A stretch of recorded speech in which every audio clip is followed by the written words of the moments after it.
어서오세요. 국어의 모든 건 나란말씀입니다. 이번 시간에는 미래엔 교과서의 3단원 1, 국어의 의문 이거 배워보도록 하겠습니다. 사실 바로 전에 강의 올렸던 천재밥 강의도 그렇고 그 다음에 미래엔 강의도 그렇고 사실 다를 게 없습니다. 똑같아요. 똑같은데 그냥 뭐 사진만 다르고 네, 편집 구성만 다를 뿐이지 똑같은데 그래도 이걸 또 녹화해야 되나 말아야 되나 고민하다가 선생님이 알기로는 지금 선생님 채널의 주 구독자가 또 미래인 친구들인 것 같고 그 다음에 뭐 비상도 있고 비상도 지금 요즘 많아지고 그러니까 지금 학생들 듣기 때문에 근데 미래인이 많기 때문에 그래도 또 여러분들 미래인 친구들이 가지고 있는 책을 가지고 수업을 하는 걸 원하는 친구도 있을 것만 같아서 그래서 미래인 책 가지고도 또 강의를 녹화하게 되었습니다. 다만 모음 체계표 외우는 방법이라든지 자음 체계표 외우는 방법은 동일하기 때문에 그것은 천재박에 있는 강의를 링크를 시켜줄 테니까 그걸 보면 될 것 같아요. 자, 그러면 본격적으로 들어가 보도록 하겠습니다. 자, 여러분은 일단 의문의 개념에 대해서 알아야 됩니다. 의문의 개념. 자, 의문의 개념을 설명하기 위해서 지금 이런 걸 가져왔어요. 자, 발과 그 다음에 달과 볼과 밥 이걸 갖다가 구별해보자 그거죠. 다른 부분을 갖다가 동그라미 치자면 빨간색 동그라미 치자면 여기 디귿과 여기 비읍이 서로 다르죠. 그 위에 나머지 그러니까 얘네들 알 얘네들은 똑같아요. 그죠? 맞아요. 그죠? 그 다음에 여기서는 이거 다시 다 지우고 발과 볼은 뭐가 다를까? 여기선 바로 요 모음 아와 모음 오가 다를 뿐이지 나머지는 똑같죠. 그죠? 비읍과 리을이 똑같고 얘도 비읍과 리을이 있네요. 그죠? 그 다음에 발과 밥은 뭐가 또 다를까요? 종성에 있는 글자가 다르네요. 자음이 얘는 리을이고 얘는 비읍이죠. 하지만 요 나머지 바라는 부분은 똑같네요. 자, 무슨 말을 하려는 겁니까? 그러니까 초성에 있는 자음 혹은 중성에 있는 모음 아니면 종성에 있는 자음 요 하나 둘 세 가지 중에 하나만이라도 달라진다면 의미가 완전 판이하게 달라진다는 얘기예요. 초성의 비읍이 달라짐으로 해서 달이라는 의미가 되어버릴 수도 있고요. 중성의 아가 달라짐으로 해서 볼이라는 의미를 가진 단어로 완전히 달라질 수도 있고요. 종성의 리을이라는 자음이 다른 자음으로 바뀌면 바읍이라는 단어로 아예 다른 단어로 바뀔 수가 있는 거죠. 때문에 이 의문이라는 개념은 무엇을 의미하냐면 이렇게 외우면 됩니다. 말의 뜻을 구별해주는 소리의 최소 단위. 의문이 뭐야? 쿡쿡 찌르면 바로 이게 나와야 됩니다. 말의 뜻을 구별해주는 소리의 최소 단위. 말의 뜻을 구별해주는 소리의 최소 단위. 알겠습니까? 그게 이 의문이라는 것은 자음도 해당되고 모음도 해당됩니다. 이 두 가지 모든 것을 다 아울러서 이르는 말이 의문입니다. 알겠죠? 그래서 한 글자가 아니라 그게 하나의 자음일 수도 있고 하나의 모음일 수도 있는 이것이 달라짐으로 해서 다른 단어로 바뀌어 버릴 수 있는 그런 것을 바로 의문이라고 얘기를 하는 겁니다. 자, 그 다음에 다음 단어의 뜻을 어떻게 구별할 수 있나? 이 사람의 신체의 발과 그 다음에 이 중국집 가면 이런 거 많이 옛날에 있었어요. 요즘엔 잘 안 보이는데 문에 이게 굿을 끼워가지고 이게 실에다 굿을 끼워가지고 착착 늘어지게 해가지고 손으로 이렇게 열어 제끼고 들어가는 이걸 발이라고 하거든요. 이것과 이것을 구별하는 방법은 뭐가 있냐면 되게 길게 발음하느냐 짧게 발음하느냐. 그래서 결론적으로는 이 발은 그냥 짧게 발음하면 되고요. 얘를 좀 길게 발음할 필요가 있죠. 얘는 길게 발음하고 얘는 짧게 발음하는 겁니다. 네. 그래서 뭐 이건 네, 이처럼 단어의 뜻을 구별해주는 가장 작은 소리의 단위 의문 아까 얘기했었죠. 자, 그 다음에 넘어갑니다.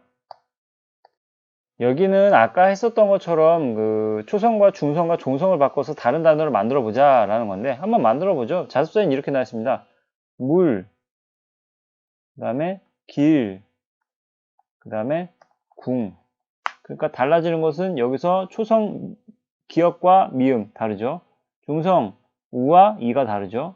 종성, 미을과 이응이 다르죠. 물, 길, 궁 이런 다른 단어로 각각 만들어 봤습니다. 그 다음 여기는 마리,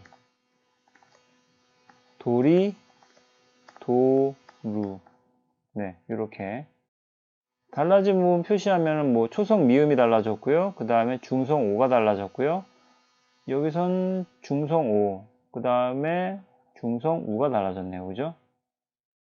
자, 이런 식으로 어쨌든 음운을 바꾸면 다른 뜻이 될 수 있다는 거 알아보면 되겠고. 그 다음에 자, 이 부분은 좀 중요한 부분입니다. 자, 모음과 자음이 소리나는 방식을 알아보자 라고 했어요. 그런데 지금 여기서 아와 그 다음에 바를 가져왔단 말이죠. 그래서 이 아부터 쪼개본다면 아마도 이렇게 쪼갤 수 있을 겁니다. 이응과 그 다음에 아로 쪼갤 수 있을 것이고 얘는 비읍과 그 다음에 아로 쪼갤 수 있습니다. 그러니까 결론적으로 얘기하자면 얘는 사실 모음인 거고 얘는 사실 자음인 거죠. 얘도 자음이고 그 다음에 얘도 모음입니다. 근데 지금 모음과 자음이 소리나는 방식을 알아보자고 하잖아요. 그러니까 얘는 사실 모음을 발음하는 방식을 알기 위해서 얘를 가지고 온 거예요. 그 다음에 얘는 자음을 발음하는 방식을 알기 위해서 얘를 이 바라는 글자를 가져온 겁니다. 이때 의문점이 생기는 거죠. 왜? 여기 이응, 이 자음인데 왜 모음이 소리나는 방식을 가져왔는데 여기 이응 자음 있잖아. 이게 어떻게 모음을 발음하는 방식이야? 라고 생각할 수 있어요. 그런데 결론부터 말하자면 이 아라는 단어에서 여기 이 처음에 나오는 초성에 나오는 요 이응은 그 자음이긴 하지만 모양새를 갖춘 자음이긴 하지만 사실 얘는 발음하지 않는 소리값이 있지 않은 이응입니다. 때문에 얘는 무시하고 얘만 발음하면 되는 거죠. 그죠? 그래서 천재박에서도 그렇게 얘기했지만 이 예를 들었지만 우유라는 단어와 이것과 이 둘의 단어를 발음함에 있어서 다르게 발음할 수 있는 친구가 없다는 말이죠. 누구라도 다 이건 우유, 얘도 우유예요. 때문에 여기에 오는 요 이응이라는 것은 사실 소리값을 치지 않는 그냥 허수아비 존재인 겁니다. 그래서 여기서 아의 이응은 자음으로 치긴 하지만 얘는 허수아비예요. 허수아비. 없는 셈 쳐야 돼. 그래서 우리는 요것만 발음하는 방법에 대해서 얘기하자 그거예요. 아를 어떻게 발음하는지. 그 다음에 비읍이 들어가게 되면 자음이 들어가게 되면 어떻게 발음이 달라지는지 그 발음 기간 우리 조음 기간 입안에 있는 그 발음 기간에 어떤 변화에 대해서 우리가 한번 느껴보자 그거죠. 그래서 발음해 보니까 어떻다. 자 여기 옆에다가 써줄게요. 모음과 자음이 다른데 확연히 차이가 나는데 일단 모음 같은 경우에는 장애가 없다 그거예요. 결론부터 얘기하자면 자음은 장애가 존재한다는 거죠. 뭔가 방해받는 것이 있고 모음은 방해받을 것이 하나도 없다는 거예요. 공기의 흐름에 방해받는 것이 없고 자음은 공기의 흐름에 방해받는 것이 있다는 거죠. 발음을 직접 해봐요. 그럼 여기서 아 라는 발음을 할 때 입을 벌린 상태로 처음부터 끝까지 계속 벌린 상태로 있죠. 아, 그죠? 비단 아뿐만이 아닙니다. 우유로 할 때도 우리는 입술을 갖다가 살짝 열어놓으면서 계속 공기가 흐름에 있어서 전혀 방해가 되지 않도록 열어두는 그런 상태를 지속하고 있어요. 우유, 아, 그죠? 하지만 이 자음이 들어가는 순간 우리는 입을 다물게 됩니다. 바. 왜? 자음을 발음하기 위해서 우리는 입을 앙 다물어서 공기를 못 나가게 이렇게 막아요. 보입니까? 이렇게 막아놓습니다. 막아놨다가 비읍 같은 경우는 터트리면서 파열음이기 때문에 터트리면서 공기를 뻥 터트리면서 바가 나오거든요. 바. 때문에 자음은 장애가 있습니다. 그래서 여기서 아 같은 경우는 그 방해를 받지 않고 그 다음에 아 같은 경우는 그렇고 그 다음에 바 같은 경우는 자음이 있으니까 방해를 받고 나옵니다. 그러니까 이것만 잘 기억하면 돼요. 몸은 공기의 흐름에 장애가 없어요. 자음은 공기의 흐름에 장애가 있다. 됐죠? 자, 그 다음 볼게요. 자, 그래서 모음과 자음을 발음해보고 소리 나는 방식이 같은 것끼리. 그러니까 공기의 흐름에 방해를 받는가 방해를 받지 않는가로 나눠보자 그거예요. 방해를 받지 않고라고 하는 순간은 모음을 갖다가 생각해야 돼요. 방해를 받고라는 말이 나온 순간 자음을 생각해야 됩니다. 이거는 외울 필요가 있어요. 근데 우리 외우지 않아도 이해할 수 있잖아요. 그죠?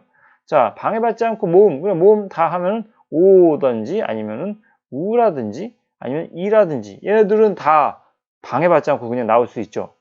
왜냐면 다시 말하자면 입을 우리는 벌린 상태에서 모음을 발음합니다. 오, 우, 이. 입술을 갖다 다물었던 적이 있나요? 공기가 못 나오게? 아니잖아요. 근데 발음할 때 공기 흐름이 발음기관에 방해를 받고 나오는 자음은 어떻습니까? 그. 이건 어떻게 해요? 혓바닥을 입천장이 되면서 공기가 못 나오도록 막았다가 터트리면서 발음하죠. 입술을 통해서든 혓바닥을 통해서든 공기를 못 나오게 막습니다. 방해를 한단 말이에요. 그 다음에 드, 그 다음에 즈. 마찬가지죠. 그죠? 얘는 결론적으로 말하자면 얘는 파열음, 얘도 파열음, 얘는 파찰음인데 모두 이게 터트리면서 뭐 나오는 어떤 속성의 자음이라 볼 수가 있겠습니다. 그 다음에 또 발음의 긴가 짧은가에 따라서 그 단어의 의미를 구별하는 얘기가 또 나왔어요. 소리의 길이.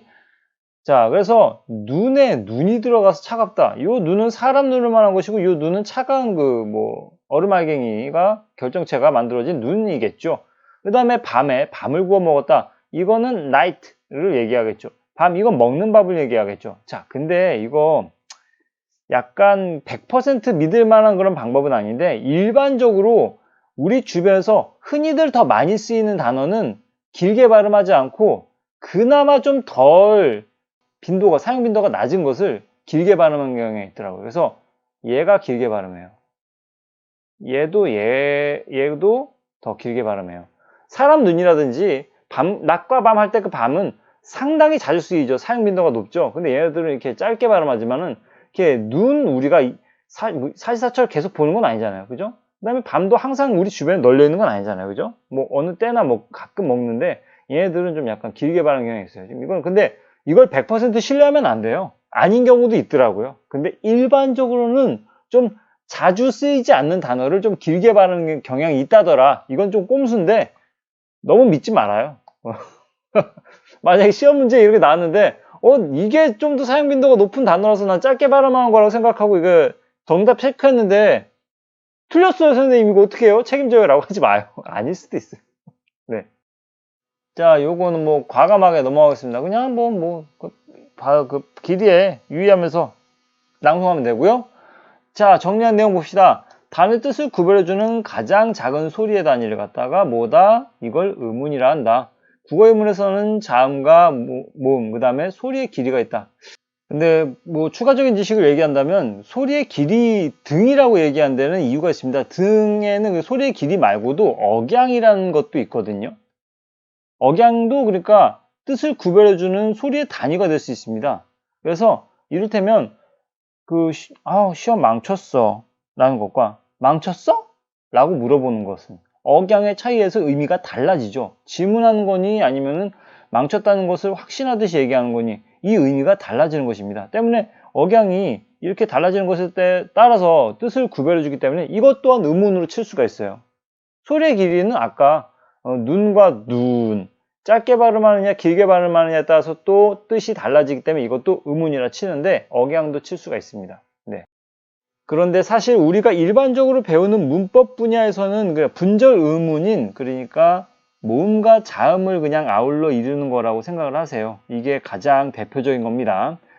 자, 그 다음에 모음은 발음할 때 공기 흐름이 방해를 받는다 안 받는다? 안 받는다. 방해받지 않는다. 이게 포인트. 자음은 발음할 때 공기 흐름이 발음기관의 방해를 받는다. 그죠? 이게 차이입니다. 그래서 이런 것들이 있다더라. 이걸 좀 알아두면 될 것 같습니다. 그 다음 자, 모음책이 들어갑니다. 모음은 발음할 때 공기의 흐름이 발음기에 방해받지 않는다. 자, 모음을 발음할 때 입술이나 혀의 움직임을 살펴보면 다른데 자, 아 라고 할 때는 이미 입을 이렇게 벌린 상태에서 발음을 아 하고 시작해서 끝냅니다. 그러니까 이 상태로 이 입 모양으로 시작을 해서 아 라는 발음이 끝날 때까지 입을 이렇게 벌리고 끝납니다. 그러니까 입 모양이 얘는 변하지 않는다. 얘는 와 라는 발음할 때 오 라는 입술 모양으로 준비를 했다가 아 라는 입술 모양으로 바뀌어 버립니다. 오 발음하다가 아로 바뀌었죠. 그러니까 이 와라는 이 모음은 사실 오라는 모음과 아라는 모음이 합쳐진 거예요. 사실 얘는 반모음 오와 그 다음에 모음 아가 합쳐져서 이중모음이 된 거거든요. 그래서 얘는 변한다는 거죠. 입술 모양이. 자, 이게 중요한 포인트입니다. 자, 단모음은 이렇게 써주면 돼요. 단모음은 입모양과 혀의 위치가 변하지 않는 게 단모음입니다. 단모음과 이중모음의 차이가 뭐야? 라고 누군가가 질문하다면 아, 친구야, 잘 들어봐. 단모음이라는 것은 혀와 그 다음 혀의 위치와 입의 모양이 발음할 때 변하지 않는 거야. 애초에 발음을 시작했을 때부터 발음이 끝날 때까지 입 모양이 변하지가 않지. 하지만 이중모음 말이지. 처음에 발음하기 시작할 때부터 발음이 끝날 때까지 입 모양이 변하는 게 이중모음이야. 알겠니? 어려워? 그럼 더 쉽게 말해줄게. 단모음은 입 모양이 혀가 변하지 않는 거고 이중모음은 변하는 거야. 단모음은 변하지 않는 거고 이중모음은 변하는 거야. 간단하지? 라고 얘기하면 돼요. 알겠죠? 이게 참 사족이 될지 모르겠지만 여러분들 지금 이렇게 선생님이 얘기한 것처럼 공부 방법을 이렇게 바꿔야 됩니다. 항상 누군가한테 설명해 주세요. 설명해 주세요. 엄마든 아빠든 강아지든 붙잡고 아니면 투명인간이든 붙잡고 말로 설명할 줄 알아야 돼요. 왠지 알죠? 머릿속에 선생님이 지금 얘기하는 내용을 갖다가 머릿속에 집어넣는다 한들 머릿속에 있는 내용은 파편화된 지식이에요. 완벽한 지식이 아닌 거지. 되게 파편으로 박혀서 지식이 이렇게 불완전하게 있는 거예요. 그러면 이걸 어떻게 해야 돼? 입으로 끄집어내서 완결된 문장으로 비로소 말할 줄 알아야지 나는 안다 라고 할 수 있는 겁니다. 그래서 꼭 제발 좀 누군가한테 가르치세요. 그래서 선생님들이 공부 잘. 자, 그러면 이건 구별해 볼 만 하겠네요. 그죠? 한번 이중모음과, 그러니까 입술이나 혀가 움직이지 않는다. 움직이지 않는 건 뭐다? 움직이지 않는 건 단모음이다. 아이고, 잘못 썼다. 단모음이다. 그 다음에 움직인다? 이중모음이다. 모음이 두 개가 합쳐졌다 이 말입니다. 정확히는 반모음 플러스 단모음인 겁니다. 자, 보세요. 설명해 줄게요, 그러면. 모르겠으면. 자, 입이 이렇게 약간 일자처럼 벌어진 상태에서 그냥 계속 그대로 유지되는 채 발음되고 있죠. 야는 어떻습니까? 야는 이 플러스 이야, 이아 플러스 아죠. 이야. 그래서 야가 되는 거예요. 그 다음에 변치 않죠? 여기다 넣어야겠네요. 오 동그란 상태에서 변치 않죠? 여기다 넣어야겠네. 변치 않죠? 마찬가지로. 그 다음에 이거 볼게요. 이오 어떻게 될까요? 여기다 넣어야 될까요? 맞죠? 뭐죠? 뭐 칸이 없으니까. 자, 이건 어떻게 하는 거냐면 요는 무엇의 차이인 거냐? 플러스 오가 요예요. 그 다음에 유 사실 얘는 이 플러스 우예요. 이우가 유가 된 거거든요. 유. 그 다음 우 플러스 어예요. 우 플러스 어가 합쳐진 겁니다.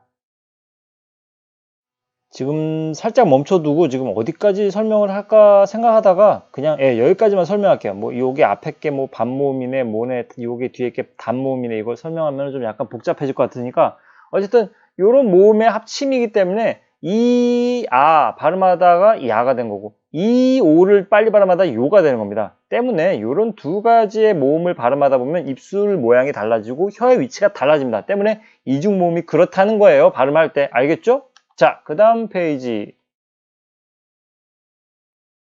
자, 이거는 전설모음과 후설모음입니다. 자, 발음할 때 혀의 위치가 비교적 앞쪽에, 최고점이 앞쪽에 있는 거. 최고점.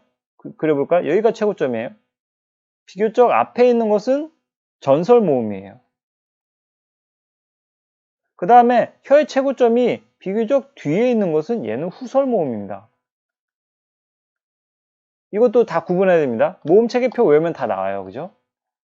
지금 여기 어쨌든 이는 지금 혀의 최고점이 앞쪽에 있는 거고 같은 경우 후설모음 같은 경우는 뒤쪽에 있는 것이죠. 자, 그 다음에 이걸 바탕으로 해서 어쨌든 자, 이렇게 연결하면 끝. 어차피 모음 체계표 나오면 다 외울 수 있으니까. 자, 그 다음에 이건 고모음, 중모음, 저모음을 따지는 겁니다. 혀의 위치가 높으니 아니면 중간에 있니 아니면 가장 낮게 있니 그걸 따지는 거예요. 발음하면 다 나옵니다. 실제 지금 이 강의 들어보면서 한번 발음을 해보세요. 입 얼마 안 벌리죠? 입을 얼마 안 벌린다는 얘기는 혀의 위치가 비교적 높게 있다는 거죠. 입을 벌리면 벌릴수록 혀 위치가 더 아래로 내려간다, 안 내려간다? 내려간다. 그죠? 그러니까 이걸 개구도라고 얘기하는데 이거 외울 필요는 없어요. 입이 벌어지는 정도입니다. 입이 벌어지는 정도가 높아지면 높아질수록 혀의 위치는 밑으로 내려가는 겁니다. 무슨 말인지 알겠죠? 자, 그래서 은은 혀 개구도, 즉 입이 벌어진 정도가 그리 크지 않거든요. 때문에 얘는 고모음이에요. 혀의 위치가 높이에 있으니까. 그 다음에 어는 어중간하게 입이 벌어져요. 중모음입니다. 아, 최고로 많이 벌어집니다. 얘는 저모음이에요. 아주 간단하죠. 이건 초등학생들도 알아들 수 있을걸요?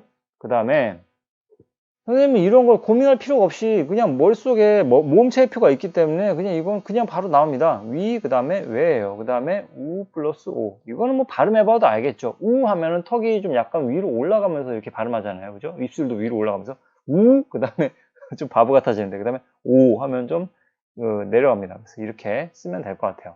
그 다음 자, 그 다음에 발음해보고 입술 모양이 어떤가? 이게 으라고 발음하는 건 입술 모양이 동그랗지가 않거든요. 동그랗지 않은 것은 평순이라고 하면 돼요. 평순 모음. 그 다음에 입술 모양이 동그라지는 건 무조건 원순 모음이에요. 원. 알겠죠? 그래서 입술 모양에 따라서 나눠보자면 평평한 거, 평순 모음. 간단하죠, 그죠? 평평하니까 입술이 일자, 평평하니까 평순, 원이니까 동그라니까 원순. 간단하죠. 그래서 이렇게 정리해 볼 수가 있을 겁니다. 네, 이렇게. 어차피 모음책 입에서 다 외우는데요, 뭐. 그죠? 여기 나와 있어요. 자, 이거 뭐, 선생님이 설명을 해줬었을 겁니다. 그러니까, 천재박에서는 설명해 줬었죠. 자, 써볼게요. 어떻게 외우냐? 선생님 같은 경우 그냥 이에, 위에, 의어와 우어로 외워요. 예. 그 다음에 여기 위치는 당연히 이렇게 외워야 되겠죠. 이게 절반 가른 다음에, 이 앞에 부분은 전설모음, 뒤에 부분은 후설모음. 그 다음에, 이런 것들은 다 입술이 평평하게 일자에 가깝게 발음되는 것들. 그 다음에 위, 외, 뭐, 우, 오. 얘네들은 원순이니까 이런 거. 고, 중, 저. 다 외울 수 있어야 됩니다, 이거. 이거 모르면 절대 안 돼요. 예. 이거 외워야 돼요. 근데 이래도 좀 더 쉽게 외우는 방법 알려주세요. 라고 한다면, 키, 위, 를, 주, 개, 돼, 엇, 소, 내, 가로 외우라고 했죠. 키를 주게 되어서 내가. 이쯤 되면 여러분들 머리가 가장 영리할 때니까요. 금방 외울 거예요. 됐죠? 그 다음. 자, 이제 국어의 자음체계입니다. 자음체계. 자음체계는 아까 말했지만은 방해를 받고 나는 소리입니다. 공기 흐름이 방해를 받는 것이죠. 어떻게 발음이 방해를 받는지를 보세요. 자, 다음 자음을 발음해보라. 그 다음에 위치를 파악해보자. 이거를 공부할 때 항상 여러분들은 이걸 직접 발음해보면서 내 혀가 어느 위치에서 어떻게 공기 흐름을 방해하고 있는지를 갖다 한번, 아니면 입술이 어떻게 공기 흐름을 방해하고 있는지를 직접 감각으로 느껴보면서 해야지 좀 더 외우기가 쉬울 겁니다. 아, 발음하니까 입술이 공기를 막고 있죠. 그죠? 얘는 입술이 이렇게 딱 닫으면서 했다가 막았다가 터트리면서 입이 열리면서 브가 발음됩니다. 그죠? 그래서 입술은 비읍. 그죠? 드. 이건 어떻게 됩니까? 혀 끝. 그죠? 그 다음에 즈. 이거는 즈. 센 입천장. 여린 입천장. 목청소리. 이렇게 나오면 됩니다. 이렇게 알겠죠? 근데 알죠? 아는 친구들은 많이 알 겁니다. 요 기억, 기본자가 되는, 중세국어 때 기본자가 되는 요 기억, 그 다음에 뭐 미음이라든지, 그 다음에 이응이라든지, 그 다음에 시옷이라든지, 이런 것들 다 이 자음이 어떻게 만들어진 건지 알죠? 세종대왕님께서 이 사람의 발음기관의 모양을 본따 가지고 만든 거예요. 이게 입술의 모양이고, 이게 치아의 모양이에요. 치아. 그 다음에 이 그가 발음할 때, 봐봐요. 이것 때문에 지금 선생님이 이 얘기 꺼낸 거예요. 봐봐.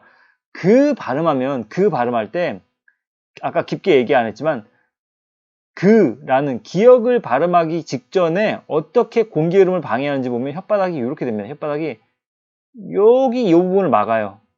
이렇게. 막고 있다가, 그 다음에 이걸 그림처럼 터트리면서 그가 발음되거든요. 그죠? 발음하니까 알겠죠? 혀의 뿌리 부분이 뒤에 있는 입천장을 갖다가 눌러서 막습니다. 공기가 못 나오게. 이렇게 발음할 때 모양을 본따서 기억이 된 거예요. 기가 막히지 않습니까? 진짜? 세종대왕님은 진짜 천재인 천재. 그죠? 목구멍의 모양을 본따서 이응. 뭐 이런 식으로 발음 기관을 본따서 글자를 만드셨다는 거 진짜 우리나라 사람들은 한글에 대한 자부심이 어마어마해야 됩니다. 실제로. 알겠죠? 네. 이거 뭐 특히 한글의 우수성에 대해서 설명하자 하면 너무 길어지기 때문에 더는 얘기 안 하겠습니다. 진짜 이런 독창적인 문자는 어느 나라에도 없습니다. 알겠죠? 네. 그 다음. 요런 거 참 의미가 없는데, 왜 의미가 없냐면, 어차피 자음체계표에 다 나오거든요. 자음체계표 외우면 끝나는 부분인 건데, 그래도 원리를 알고, 그래, 이해를 해야지 외우기 쉽지 않겠냐 하는 취지에서 지금 이런 편집을 했을 거예요. 자, 이렇게 한자음으로 표현하면 이렇게 간단하게 표기할 수 있습니다. 양수는 치조음, 경구겸, 영구겸, 후음이라고 하는데 아까 저기 입천장 뒷부분에서 났죠. 그러니까 혀를 천장 저 끝으로 한번 대보세요. 그러면 말랑말랑한 입천장 부분이 있어요. 그 부분이 연구개예요. 열이잖아요. 그죠? 근데 그보다 좀 앞쪽에 있는 입천장은 좀 딱딱하니 울퉁불퉁하면서 약간 뼈같이 그렇게 느껴지는 부분이 있습니다. 그게 경국이에요. 그래서 센 입천장이라고 하는 거예요. 하지만 저 뒤에 부분은 되게 말랑말랑거리는 살이 느껴지거든요. 혀 끝으로 한번 이렇게 뒤에 해서 해보면 그죠? 이게 열인 겁니다. 자, 그래서 얘는 열 입천장 쪽이에요. 자, 그 다음에 쌍디귿, 티읕 이런 스 다 혀 끝으로 이렇게 하는 거잖아요. 그죠? 윗 잇목과 혀 끝. 입술에서 나죠. 두 입술. 센 입천장과 혓바닥. 이렇게 후음, 목청. 이렇게 연결하면 되겠죠. 됐습니까?